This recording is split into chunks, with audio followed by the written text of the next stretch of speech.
So peace be with you, my dear students. I hope you are well and safe at your homes. So what we were studying previously, we have started the concept of acids and bases. Okay, acid, bases, and salts. We were studying regarding that topic. So initially we started related to the concept of the basic properties that are physical properties of acids and bases. They have a sour taste, they are soapy bases, and acids are corrosive. Then both of their aqueous solutions, acids and bases aqueous solutions, conduct electricity.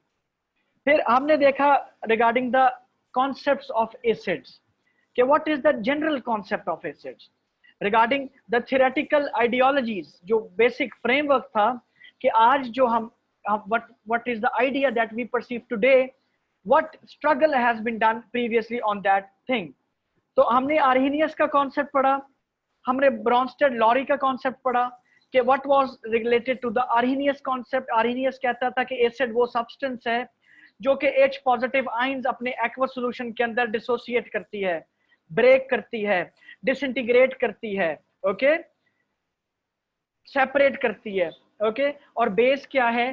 Base वो substance थी जो कि OH ion, OH negative ion को dissociate करती है अपने aqueous solution के अंदर, डिसइंटीग्रेट करती है, ब्रेक करती है, अलग करती है, सेपरेट करती है.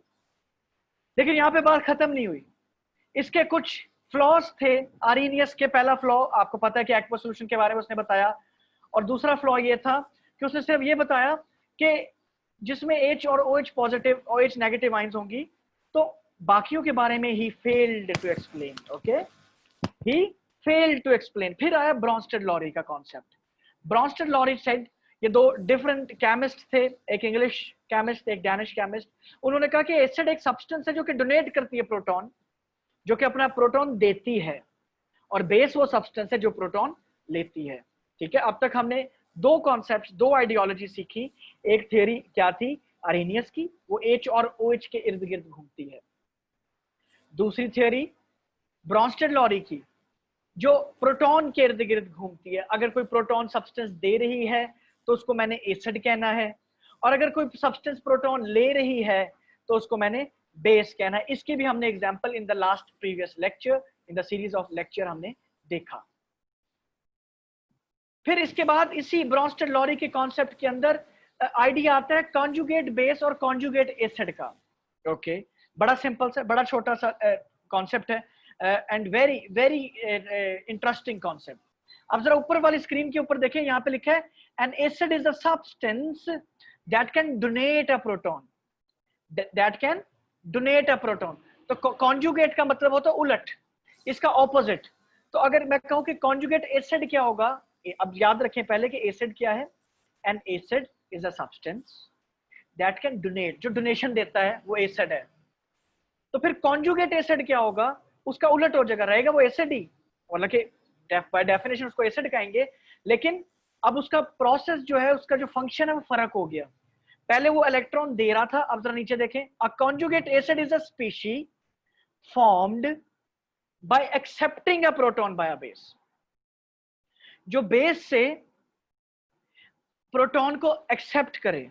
वैसे तो एसिड का काम नहीं है ये, एसिड का तो काम है डोनेट करना, लेकिन कोई भी ऐसी सब्सटेंस जो बेस से specific, let me be specific, जो बेस से इलेक्ट्रॉन प्रोटॉन को गेन करे, उसको कहते हैं कॉन्जुगेट एसिड. तो फिर सवाल ये आता है कि कॉन्जुगेट बेस क्या होगा. तो कॉन्जुगेट बेस भी सिंपल है, पहले बेस की डेफिनेशन देखते हैं. A base is a substance that can accept a proton, जो कि एक्सेप्ट करता है प्रोटॉन को, ठीक है, किसी और सब्सटेंस से. तो फिर कॉन्जुगेट बेस क्या होगा, इसका उलट हो जाएगा function. A conjugate base is a species found by donating a proton by an acid. Acid base general substance के लिए था. एसिड जो था वो किसी भी सब्सटेंस से प्रोटॉन, किसी भी सब्सटेंस को प्रोटॉन डोनेट कर देता था. बेस जो है किसी भी सब्सटेंस से प्रोटॉन ले लेता था, किसी भी सब्सटेंस से. लेकिन कॉन्जुगेट एसिड जो है वो एसिड है जो एक स्पेसिफिक बेस से जो है वो प्रोटॉन एसिड को, स्पेसिफिक एसिड को अपना जो है प्रोटॉन डोनेट करते हैं. इसके एग्जांपल्स आगे चल के देखते हैं. ये देखें एसिड बेस का कॉन्सेप्ट देखें. अब एसिड ये है, बेस ये है. अब एसिड ने चूंकि अपना जो है क्या किया, कॉन्जुगेट एसिड कैसे बनेगा, ये इसने अपना प्रोटॉन जो है H ये डोनेट कर दिया। इसने क्या किया, ये प्रोटॉन जो H था ये इसको बेस को डोनेट कर दिया, तो फिर ये क्या बन गया, a conjugate acid is a species formed by accepting a proton by a base. ठीक है, इसने प्रोटॉन इसको दे दिया और ये क्या बन गया, ये जो बेस थी ये इसका कॉन्जुगेट एसिड बन गया। क्यों, उसने क्योंकि बेस ने जो है वो एक्सेप्ट किया प्रोटॉन, और जब बेस ने एक्सेप्ट किया प्रोटॉन तो क्या बन गया, उसका कॉन्जुगेट एसिड उसका ऑपोजिट बन जाएगा। आगे चल के देखते हैं इसको मजीद डिटेल के अंदर। ब्रॉन्स्टेड-लॉरी थ्योरी क्या कहती है कि an acid and a base always work together to transfer a proton. देखें ये बात है, जो definition by definition what we studied कि what is the concept of an acid and what is the concept of a base. तो acid क्या था, जो कि अपना प्रोटॉन देता है, और बेस क्या था, जो प्रोटॉन एक्सेप्ट करता है। ये पैरेलल मूव करता है। ठीक है, एक ही टाइम पे the concept, the idea, the framework, the structure is occurring at the same time. This means, अब आगे देखें इसका मसला क्या, इसका लॉजिक क्या हुआ आगे। This means a substance can act as an acid only when another substance simultaneously behaves as a base. अब भाई मैंने अपना इलेक्ट्रॉन लूज कर दिया, अब चले मैं डोनर बनना चाहता हूँ। ठीक है, मैं बाहर से चले कोई डोनर आता है, कोई फॉरेनर आता है, वो गरीबों में पैसे बांटना चाहता है, तो वो पैसे तो तब बांटेगा जब कोई गरीब होंगे। Same time, eight the same time the donor जो कि फॉरेन एड लेके आए, वो एड किन में तकसीम करेगा, अमीरों में तो तकसीम नहीं करेगा, लेकिन उन लोगों में तकसीम करेगा those who are ready to accept. अगर those people who are not there to who are not ready to accept, यानी कि गरीब लोग नहीं हैं, तो वो डोनर भी डोनर नहीं कहलाएगा, क्योंकि पैसे तो अगरचे उसके पास होंगे, प्रोटॉन तो अगरचे उसके पास होंगे, लेकिन अगर कोई लेने वाला ही नहीं है, अगर कोई एक्सेप्ट ही नहीं कर रहा, तो फिर वो डोनर नहीं कहलाएगा, और अगर डोनर नहीं कहलाएगा तो एसिड नहीं कहलाएगा। दिस मीन्स कि एक बीकर के अंदर, एक सिस्टम के अंदर, एक स्ट्रक्चर के अंदर, जहां अगर एक प्रोटॉन डोनेट करने का कॉन्सेप्ट है, तो वहीं पे प्रोटॉन को एक्सेप्ट करने का भी कॉन्सेप्ट है, और ये एसिड और बेस का जो मैकेनिज्म है ये पैरेलल चलता है, it moves simultaneously. Hence a substance can act as an acid as well as a base depending upon the nature of the other substance। अच्छा, अब ऐसे भी होते हैं कि इधर जैसे कि फॉर एग्जांपल एक बंदा है, वो इधर लोगों की बड़ी मदद करता है, लेकिन बाहर से कोई डोनर आता है तो वो भी गरीब बन के पैसे लेना शुरू कर देते हैं, यानी कि he is at the same time acting as a donor as well as an acceptor. इसका मतलब ये हुआ, ऐसी सब्सटेंस, जरा ध्यान से सुनिएगा, नई टर्मिनोलॉजी, ऐसी सब्सटेंस जो कि एज एन एसिड भी एक्ट करे और एज अ बेस भी एक्ट करे डिपेंडिंग अपॉन द सिचुएशन। इसकी मिसाल ऐसे ही है, वैसे तो पॉलिटिकल टॉक नहीं करनी चाहिए, लेकिन चलें, आई विल गिव। पाकिस्तान, हमारी country, our beloved country offered India कि हम आपकी कोरोना के रेफरेंस से मदद कर सकते हैं, और आपको पता है अपने पाकिस्तान के हालात क्या हैं।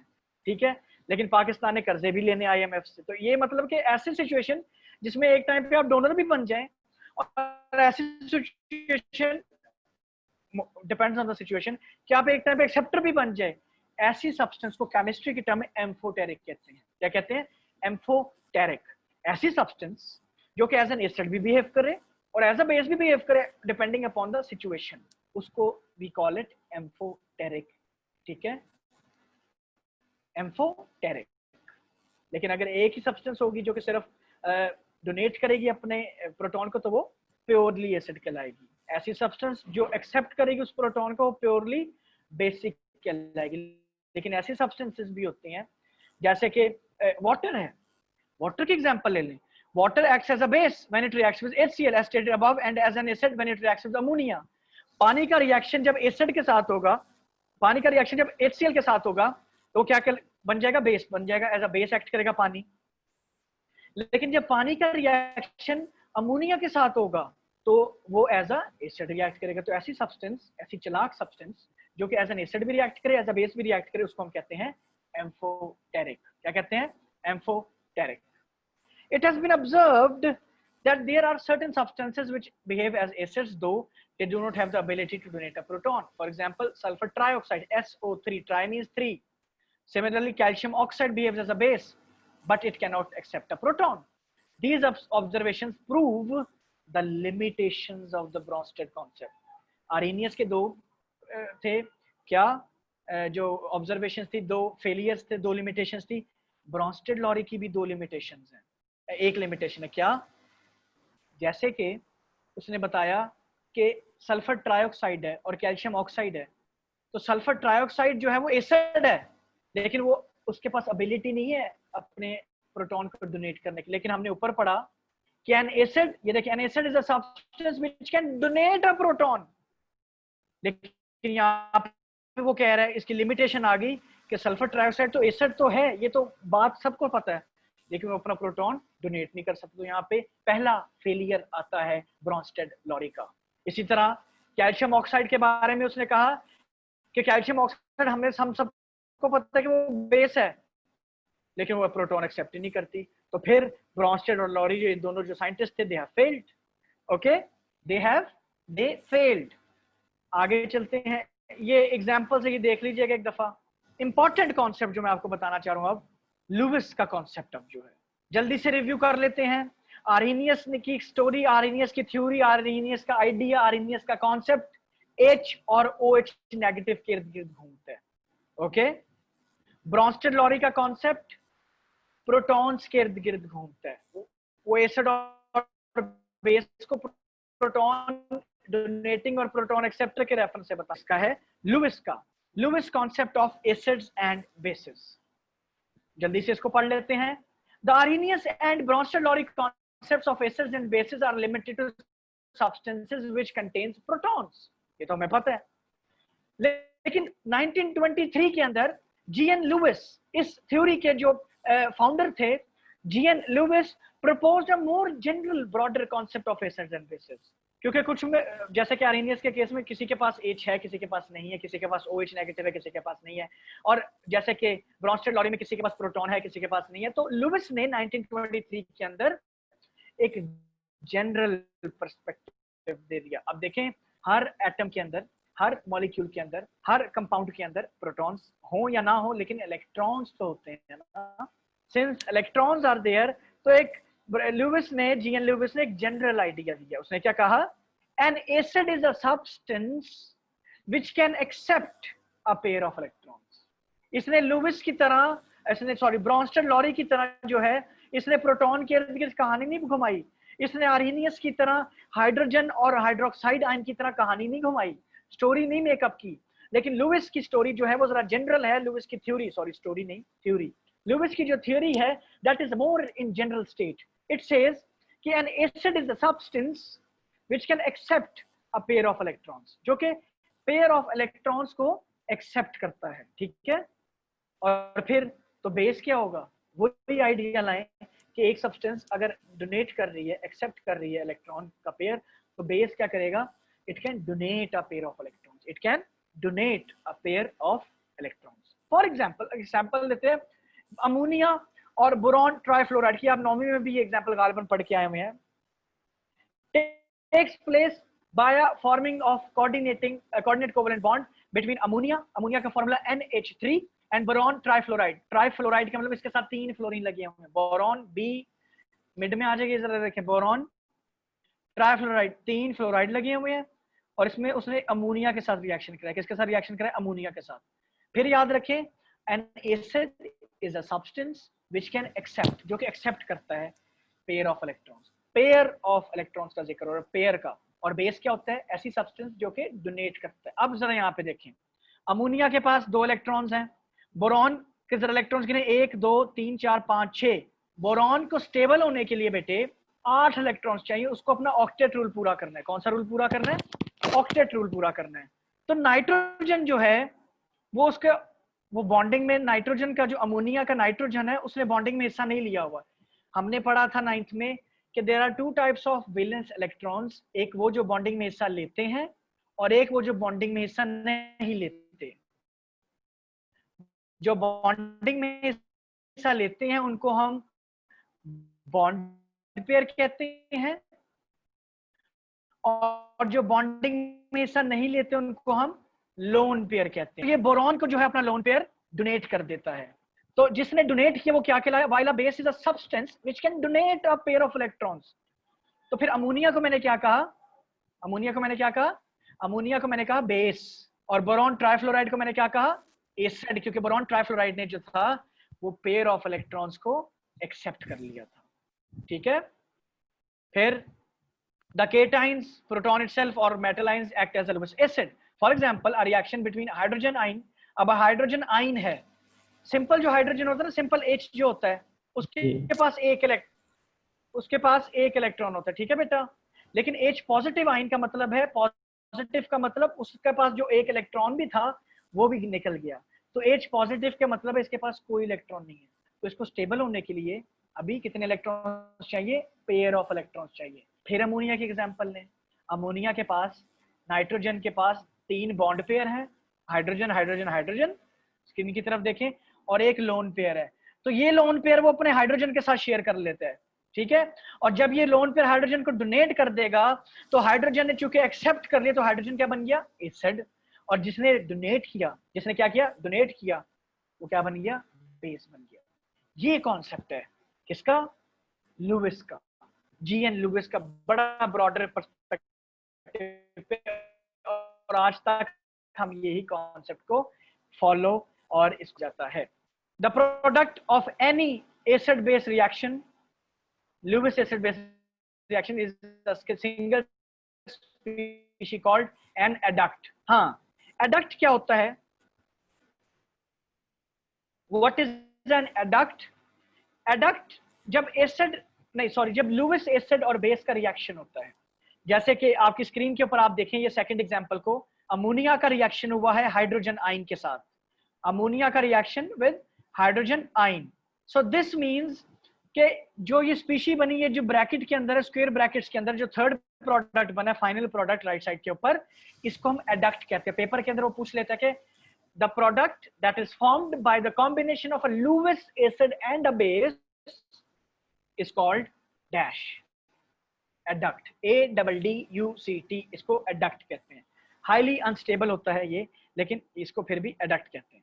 Acids are electron pair acceptors, ये तो आप पढ़ चुके हैं, while bases are electron pair donors, ठीक है। Thus it is evident that any substance which has an unshared pair of electrons can act as a Lewis base. Obviously ये हमें पता चल गया क्योंकि कोई ऐसी सब्सटेंस जिसके पास अनपेयर्ड शेयर ऑफ इलेक्ट्रॉन्स है, अनपेयर्ड पेयर ऑफ इलेक्ट्रॉन्स है, ठीक है, जिन्होंने बॉन्डिंग में हिस्सा नहीं लिया, अगर किसी भी सब्सटेंस के ऊपर है तो यानी कि उसके पास कैपेसिटी है, उसके पास एक सलाहियत है अपने उन इलेक्ट्रॉन्स को शेयर करने की, डोनेट करने की, तो हम उसको क्या कहेंगे? उसको हम कहेंगे बेस। जी, एडक्ट का कॉन्सेप्ट मैं दोबारा बता देता हूं बेटे। एडक्ट होता है जब लुईस एसिड, सिंपल एसिड नहीं, आरेनियस का एसिड नहीं, ब्रॉन्स्टेड लॉरी का एसिड नहीं, लुईस का एसिड, लुईस का एसिड इलेक्ट्रॉन्स के इर्द गिर्द घूमता है, ठीक है, इलेक्ट्रॉन्स के रेफरेंस स्टोरी है। जब लुईस एसिड और लुईस बेस आपस में बॉन्ड बनाते हैं, बॉन्ड कैसे बना रहे हैं? एक डोनेट कर रहा है और एक एक्सेप्ट कर रहा है, तो जो फाइनल प्रोडक्ट बनता है, जैसे कि ये फाइनल प्रोडक्ट है जिसके ऊपर प्लस का चार्ज है, इसको हम कहते हैं एडक्ट। अब समझ आए बेटे? What we call it? We call it an adduct. जी, समझ आ गए बेटे? शाबाश, good, okay, fine. So next we proceed towards the concept of what? Towards the concept of, अब लुईस एसिड्स का आपको पता चल गया, लुईस एसिड क्या होंगे? जो जो एक्सेप्ट करें इलेक्ट्रॉन्स को। लुईस बेस क्या होगी? जो डोनेट करे इलेक्ट्रॉन्स को, ठीक है, ठीक है। ये कॉन्सेप्ट 3 जो है एसिड बेस का जो थ्योरीज थी वो अब हमने कवर अप कर ली हैं। ये सिंपल रीडिंग है, यू कैन रीड इट, मैं जल्दी से गो थ्रू कर देता हूँ। लुईस एसिड्स का कॉन्सेप्ट क्या? Molecules in which the central atom has incomplete octet. Obviously octet क्या होता है? 8 इलेक्ट्रॉन्स का पूरा होना, और बोरॉन ट्राइफ्लोराइड में 6 इलेक्ट्रॉन्स थे, तो वो एक्ट करेंगे एज ए लुईस एसिड। क्यों एक्ट करेंगे एज ए लुईस एसिड? क्योंकि उसमें 2 इलेक्ट्रॉन शॉर्ट हैं, और जिसमें इलेक्ट्रॉन्स की कमी होगी तो वही तो इलेक्ट्रॉन एक्सेप्ट करेगा ना। अभी तो लुईस एसिड की डेफिनेशन पढ़िए कि what is a Lewis acid? A Lewis acid is a substance that accept a pair of electron, और who will accept a pair of electron? जिसको जरूरत होगी इलेक्ट्रॉन्स की, और किसको जरूरत होगी इलेक्ट्रॉन्स की? जो शॉर्ट होगा इलेक्ट्रॉन से, ठीक है, जिसका ऑक्टेट रूल पूरा नहीं होगा।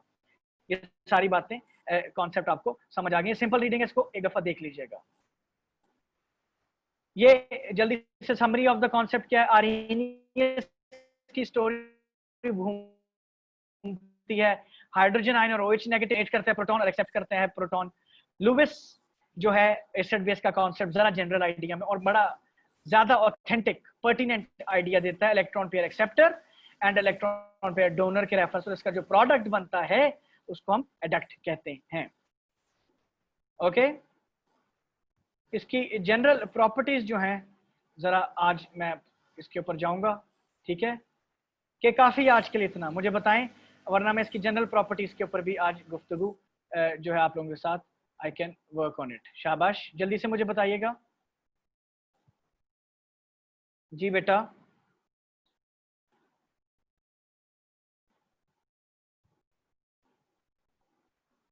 जी शाबाश।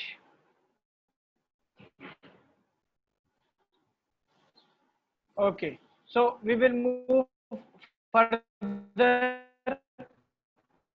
Okay, still we have 7 minutes. Physical properties जो थी एसिड्स की हम लोग पहले पढ़ चुके हैं, ठीक है। Physical properties we have already started, जैसे कि सावर टेस्ट है, ये लिटमस के ऊपर इसका क्या असर होता है, ये इसका एक्वस सॉल्यूशन इलेक्ट्रिसिटी कंडक्ट करते हैं। लेकिन अब इसकी केमिकल प्रॉपर्टीज पर, इसकी जो केमिकल प्रॉपर्टीज हैं they are of immense importance. What are the chemical properties of acids, इसके ऊपर गुफ्तगू करते हैं।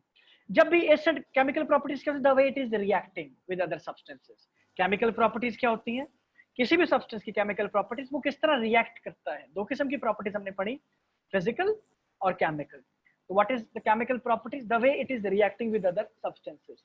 तो मेटल्स के साथ बड़ा सिंपल रिएक्शन है। एसिड्स का जो रिएक्शन होता है मेटल्स के साथ, they react very explosively, vigorous reaction होता है। ओके, सोडियम, पोटेशियम, कैल्शियम के साथ एसिड्स का जो रिएक्शन है वो ये देखें। याद आपने हमेशा रखना है, किसी भी एसिड का रिएक्शन मेटल के साथ होगा तो हाइड्रोजन गैस निकल जाएगी। याद रखें इसको इक्वेशन को लिखने का तरीका क्या है, हाइड्रोजन को अलग कर देना, H2 को अलग करके जो बाकी बच जाएगा उसको मेटल के साथ ज्वाइन कर देना है, ठीक है।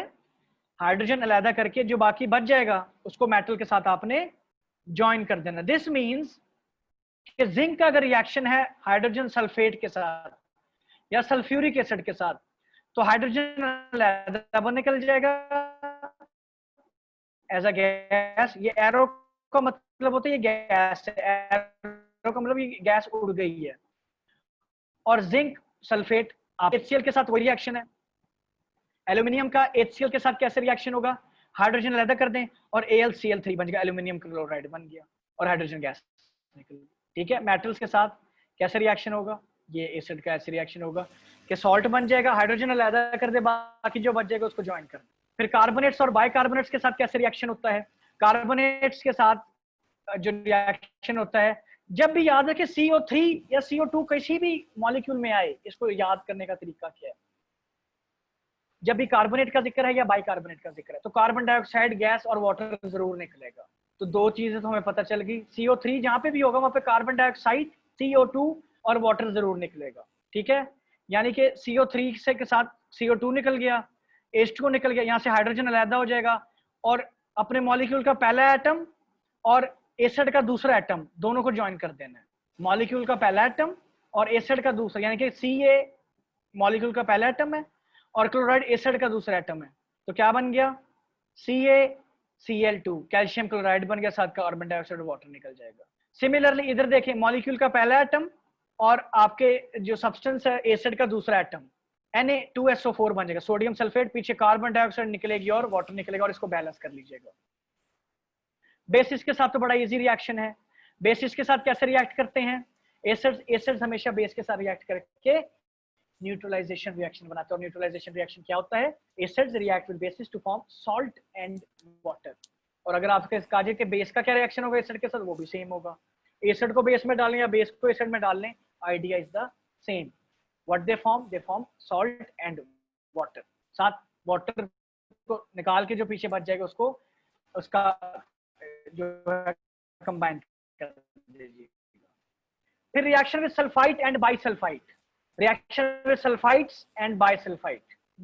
सल्फाइड का पहले देखते हैं, कैल्शियम सल्फाइड जो है CaSO3 का रिएक्शन, आइडिया वही है, पहले CO3 था तो कार्बन डाइऑक्साइड गैस निकल रही थी, अब SO3 है तो कौन सी गैस निकलेगी? SO2 गैस निकलेगी। ठीक है, अगर कार्बोनेट है तो कार्बन डाइऑक्साइड निकलेगी, सल्फाइड या सल्फाइड बाइसल्फ कैल्शियम सल्फाइड का रिएक्शन है एसिड के साथ HCl के साथ, तो क्या बन रहा है? Calcium chloride. वही तरीकेकार है, पहला एटम और आखिरी एटम। ठीक है, दोनों रिएक्टेंट्स का पहला और आखिरी को ज्वाइन कर देना है, कैल्शियम क्लोराइड बनेगा, साथ सल्फर डाइऑक्साइड और water will be given off as a by product, लेकिन मेन प्रोडक्ट आपका कैल्शियम क्लोराइड है। सिमिलरली सोडियम बाइसल्फाइड है, साथ इसका HCl के साथ रिएक्शन है, तो what will happen? This will happen कि क्लोराइड का जो रिएक्शन है सोडियम के साथ, सोडियम क्लोराइड बन जाएगा, सल्फर डाइऑक्साइड निकल जाएगा और reaction will be completed. Last reaction करके मैं बात खत्म करूंगा, still I have 1 minute. Sulphide के साथ कैसे रिएक्शन होता है? सल्फाइड, आयरन सल्फाइड उसने लिए, साथ सल्फ्यूरिक एसिड का रिएक्शन करवाया है, तो क्या बन जाएगा? अगेन वही H2S, इसका एसिड का H2 निकाल दें और सल्फाइड का S निकाल दें, ये एक प्रोडक्ट बन जाएगा। और बाकी आइडिया वो ये पहला और आखिरी रिएक्टेंट, दोनों रिएक्टेंट्स का, पहले रिएक्टेंट का पहला और दूसरे रिएक्टेंट का दूसरा। ठीक है, पहले रिएक्टेंट का पहला, दूसरे रिएक्टेंट का आखिरी, इन दोनों को कंबाइन कर दे, आपका कंपाउंड बन जाएगा। I hope I am pretty much clear today and you have got the concept, you have got the idea related how to start the मतलब इसके reactions क्या